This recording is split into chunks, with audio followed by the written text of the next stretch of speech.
श्री सतगुरु महाराज की जय। स्वर्ग या नरक जाने की पहचान।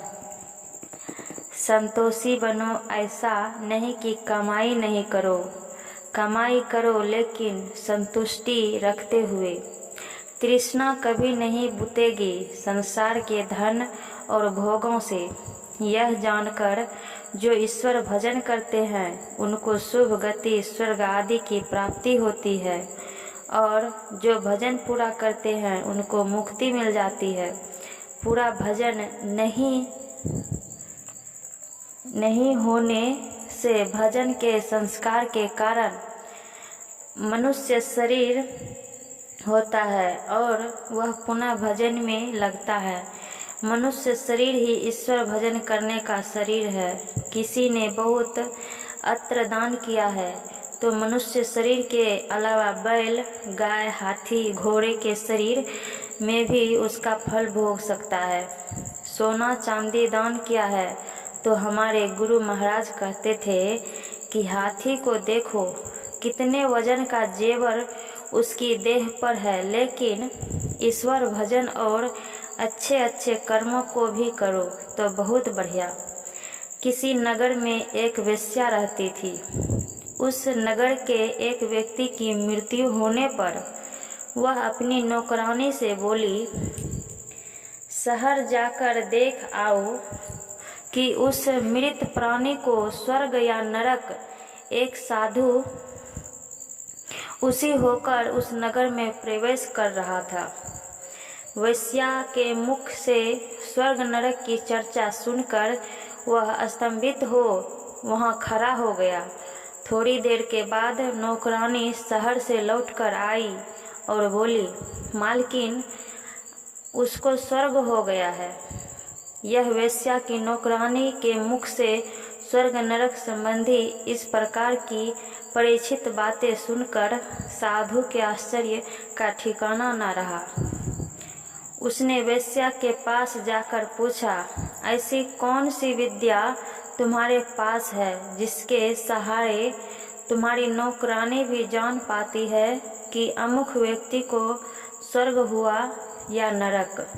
वेश्या बोली, साधु बाबा, आप यह बात नहीं जानते हैं, जिनकी मृत्यु से बहुत लोग दुखी हो, जिनकी लोग प्रशंसा करते हो कि वे बहुत अच्छे लोग थे, तो जानिए कि उनको स्वर्ग हुआ, और जिसकी मृत्यु पर लोग उसकी निंदा करते हो अथवा कहते हो कि भले ही वह मर गया, बड़ा दुष्ट था, तो जानिए कि उसको नरक हुआ।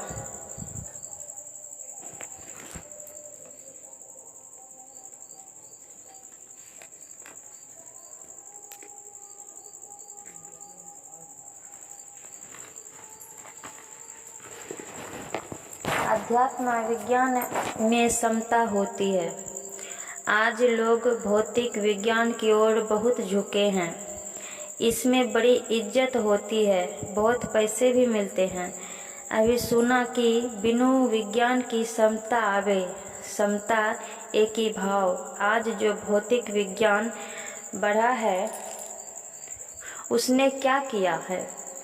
एक भाव को मिलाया नहीं, टुकड़ा किया। जितना भौतिक विज्ञान बढ़ा है उतना ही वह नाशकारी बना है।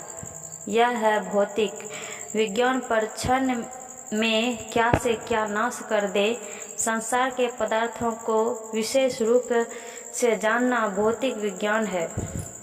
भौतिक विज्ञान में समता नहीं आई है और न अनासक्ति है। भौतिक विज्ञान की बढ़ती हुई है लेकिन अंत नहीं हुआ। सब के सब जिस मूल पदार्थ पर अवलंबित हैं वह राम है, परमात्मा है, वह अध्यात्म विज्ञान है।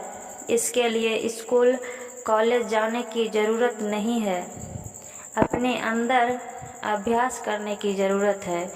भौतिक विज्ञान में समता आएगी, इसका विश्वास नहीं किया जा सकता। भौतिक विज्ञान में मारने और नाश करने की बात तो बहुत आई है, लेकिन बचाने की नहीं। ईश्वर का दर्शन ही अध्यात्म विज्ञान का मूल है। इसमें समता होती है। विश्वामित्र बड़े बली राजा थे, अस्त्र शस्त्र के बहुत ज्ञाता थे। पीछे वे श्री राम के गुरु हुए और थोड़े ही काल में उनको सिखा दिया। विश्वामित्र ने वशिष्ठ जी को अस्त्र शस्त्र के प्रभाव से दबाना चाहा, लेकिन दबा ना सके। अंत में उन्होंने तप किया। तप में कुछ गिरे भी फिर संभले और इतना तप किया कि उनको इतना बल हो गया कि जो कुछ किसी को कहे सो हो जाए। उनके साप के डर से सभी लोग थर थर कांपते थे। वे लोगों से कहते थे कि लोग मुझे ब्राह्मण कहे। लोग कहते थे कि वशिष्ठ जी आपको ब्राह्मण कह दे तो हम लोग भी कहेंगे, लेकिन वशिष्ठ जी ने उनको ब्राह्मण नहीं कहते। विश्वामित्र ने वशिष्ठ जी के 100 पुत्रों को मरवा दिया। फिर भी वशिष्ठ जी को रंच मात्र भी क्लेश नहीं हुआ। एक बार जब वशिष्ठ जी भोजन करने लगे तो साग में नमक नहीं था। उन्होंने अपनी पत्नी अरुंधति से पूछा कि साग में नमक नहीं है क्यों? अरुंधति ने कहा कि नमक समाप्त हो चुका है, इसलिए साग में नमक नहीं दिया गया। वशिष्ठ जी ने कहा कि निकट ही में विश्वामित्र जी का आश्रम है, उनके यहाँ से नमक क्यों नहीं ले आई? अरुंधति जी ने कहा कि जो मेरे 100 पुत्रों को मार चुके हैं उनसे मैं नमक मांगती।